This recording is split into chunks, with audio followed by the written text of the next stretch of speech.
Big TV భక్తి సమాచారం WhatsApp ఛానల్లో జాయిన్ అవ్వండి. అన్ని విశేషాలు ఎప్పటికప్పుడు తెలుసుకోండి.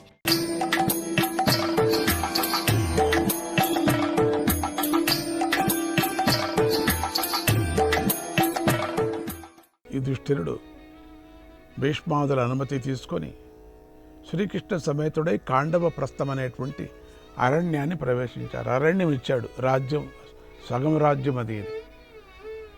ఏం ఒక ఇల్లు కూడా లేదు అక్కడ. ఆ అడవిలో కృష్ణుడు ఇంద్రుణ్ణి స్మరించి విశ్వకర్మను పిలిపించి పాండవులకు స్వర్గలోకంలో తొలతూగే నగరాన్ని నిర్మించమని ఆజ్ఞాపించాడు. కొద్ది కాలంలోనే నిర్మాణం పూర్తి అయ్యింది. యుధిష్ఠిరుడు రాజ్యపాలన ప్రారంభించాడు. భీష్ముడికి ఎప్పటికప్పుడు యుధిష్ఠిరుడి గురించి తెలుసుకుంటున్నాడు. శ్రీకృష్ణుడిని సదా పాండవుల వెన్నంటి ఉండవలసిందిగా చారులతో చెప్పి పంపిస్తూ ఉండేవాడు. తర్వాత పాండవుల దిగ్విజయమైనటువంటి యాత్ర జరిగింది. శ్రీకృష్ణుడితో సహా అందరూ యుధిష్ఠిరుని రాజసూయ యాగానికై ప్రోత్సహించారు. ఆ యాగం చివర్లో ఋత్వికులకు దక్షిణలు బాగా ఇచ్చి యుధిష్ఠిరుడు అందరినీ సంతోషపరిచాడు.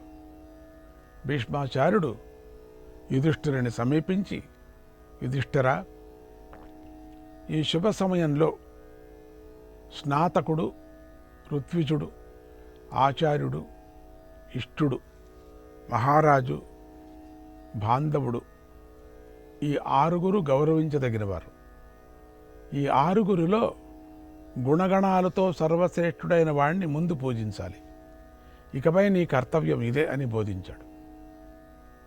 యుధిష్ఠిరుడు ఆ ఉపదేశాన్ని విని, పితామహ, మీరు చెప్పిన విధంగా అగ్రతాంబూలాన్ని అందుకునే అర్హత గల వారెవరో మీరే తెలుపవలసిందే అని ప్రార్థించాడు. అప్పుడు భీష్ముడు, మనవడా, శ్రీకృష్ణుడు సూర్యచంద్రులంతటి వాడు. అది మాధ్యాంతరహితుడు, ఆది మాధ్యాంతరహితుడు, ఆది ప్రత్యక్ష యజ్ఞపురుషుడు, అన్ని లోకాలకు పూజ్యుడు, ఆ ఆది మాధ్యాంతరహితుడు. కనుక ఓ ధర్మరాజా, ఈ శ్రీకృష్ణుడికే మొదటి అర్ఘ్యాన్ని సమర్పించి రాజసూయ యాగఫలాన్ని పొందు అని శ్రీకృష్ణ స్మరణ చేశాడు భీష్ముడు.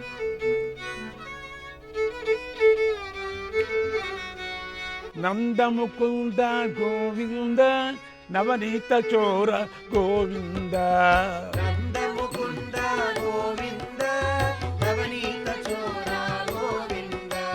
నందముకుంద గోవింద నవనీత చోర గోవింద.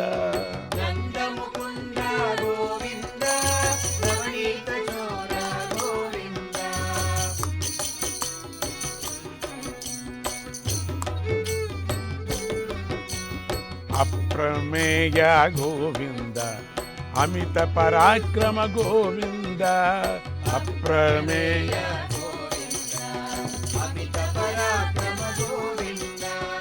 పురాణ పురుష గోవింద, పుణ్యశ్లోక గోవింద,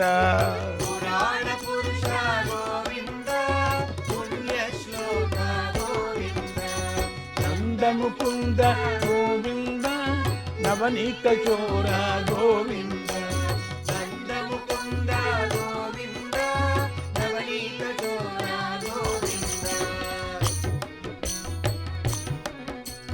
గో సంరక్షక గోవింద, గో సంరక్షక భక్తవత్సల గోవింద,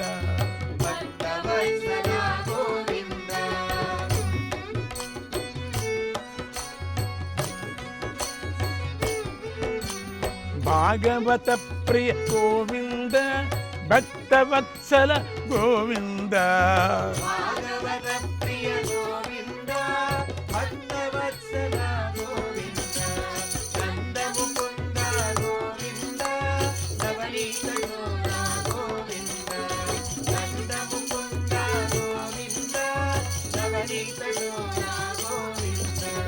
కృష్ణ రామ గోవింద, రామకృష్ణ గోవింద.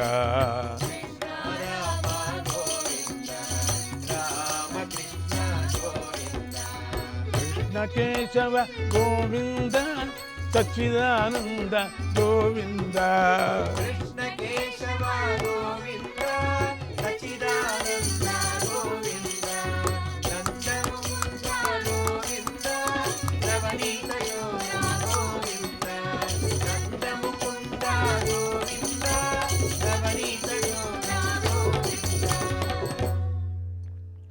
తాతగారి మాట ప్రకారం యుధిష్ఠిరుడు శ్రీకృష్ణుడికే మొదట పూజ చేయాలని సంకల్పించుకున్నాడు. అప్పుడు సహదేవుడు అన్నగారి మాటను అనుసరించి శ్రీకృష్ణుడికి అర్ఘ్యపాద్యాలిచ్చి సాదరంగా అక్కడికి పిలుచుకొని వచ్చాడు. యుధిష్ఠిరుడు శ్రీకృష్ణుడిని శాస్త్రోక్తంగా ఆరాధించి స్తుతించాడు.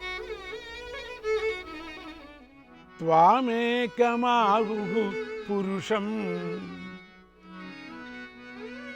త్వామేకమాహు పురుషం త్వామాహు సాత్వతాం పతిం త్వామాహు సాత్వతాం పతిం నామభిస్త్వాం బహువిధైః స్తువంతి ప్రయతా ద్విజః స్తువంతి ప్రయతా ద్విజః ద్విజః.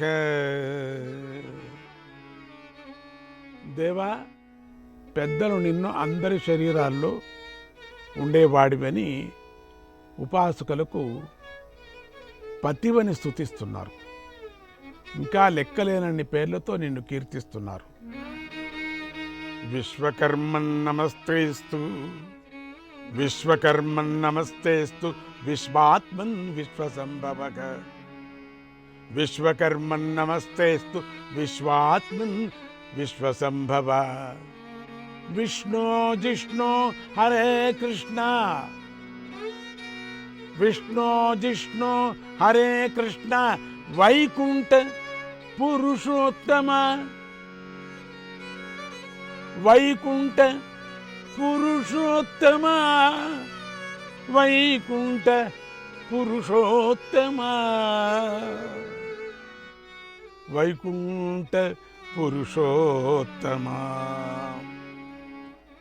అని స్తుతించి పూజించాడు. ఇలా మొదటి పూజలు కృష్ణుడు అందుకోవటం అక్కడ చేరిన వారందరికీ సంతోషాన్ని కలిగించింది. కానీ శిశుపాలుడు దాన్ని సహించలేక నిందించసాగాడు. ఓ ధర్మరాజా, ఈ సభలో గౌరవించదగిన వారు చాలామంది ఉన్నారు. వీరందరినీ కాదని భీష్ముడి కుతంత్రాన్ని గౌరవించి దుష్టుడైనటువంటి ఈ కృష్ణుడికి అర్ఘ్యపాద్యాలు అందించి చాలా తప్పు చేశావు. ధర్మ సూక్ష్మాన్ని గ్రహించటంలో మహాబుద్ధిమంతులు కూడా అసమర్థులైపోతూ ఉంటారు. నీకిప్పుడు అదే గతి పట్టింది. ఈ భీష్ముడికి వివేక అవివేక జ్ఞానం అసలే లేదు. అందులోనూ ఇప్పుడు ముసలితనం వచ్చి పడింది. వృద్ధులకు బుద్ధి చాంచల్యం సహజం. అందుకే నీకు ఏవేవో పాడు చేసేటువంటి మాటలు చెప్పి ప్రేరేపించాడు. నువ్వు అది విని మోసపోయావు. కృష్ణుడు మీకు ఆత్మీయుడైతే లెక్కలేనంత డబ్బు ఇచ్చుకోండి, అతడికి ఇష్టమైన పని ఏమైనా చేయండి. మావాడింత గొప్పవాడని ఊరంతా చెప్పుకుంటూ భుజాలపైకి ఎక్కించుకొని ఊరేగించు. అంతేగాని దురంధరులు అతిరథ మహారథులు ఉన్నటువంటి ఈ సభలో ఇటువంటి అనర్హుడికి పూజలు చేసి గౌరవించటం మీకేమన్నా న్యాయంగా ఉందా? ధర్మరాజా, కృష్ణుని ఏమని గౌరవించావు? శతవృద్ధుడనే? పెద్దలందరిలోకి పెద్ద వసుదేవుడు అన్నాడు కదా. పోని వసుదేవుడు, ఆయనను గౌరవించలేకపోయావా? కృష్ణద్వైపాయన మహర్షి నీకు గుర్తురాలేదా? పరమగురు అందుకోవటానికి కృపాచార్యు ద్రోణాచార్యులే అర్హులు. వారిని ఎలా మర్చిపోయావయ్యా నువ్వు? పోని కృష్ణుణ్ణి రాజని గౌరవించావంటావా? యాదవుల అసలు రాజ్యాధికార యోగ్యతే లేదు కదా, కృష్ణుడు ఎలా పూజ్యుడవుతాడయ్యా? ఈ విధంగా మహాపురుషుల్లో శ్రీకృష్ణుడు చేరడం, ఇటువంటి మహనీయులను విడిచిపెట్టి ఒక భీష్ముడి మాట పట్టుకొని వేళ్లాడావే, నువ్వెంతటి మూర్ఖుడివి, నువ్వు మహాధర్మవేత్తవని నిన్నే కీర్తిస్తూ ఈ రాజసూయ యాగాన్ని చూడటానికి ఎంతోమంది పెద్దలు వచ్చి ఉన్నారే, వారందరిని విడిచిపెట్టి ఈ కృష్ణుడికి అగ్రతాంబూలం ఎలా ఇచ్చావయ్యా? నువ్వు ఇచ్చావే అనుకో, ఈ గొడ్లకాపరి సిగ్గు విడిచి ఏమాత్రం సంకోచం లేకుండా మొదటి పూజలు అందుకోవటానికి సిద్ధపడ్డాడే, ఇదేమన్నా ఉచితంగా ఉందా?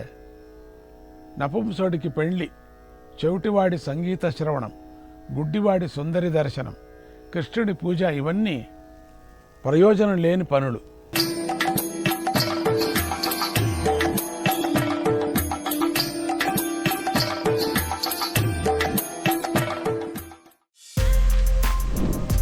For more videos like this, subscribe Big TV channel.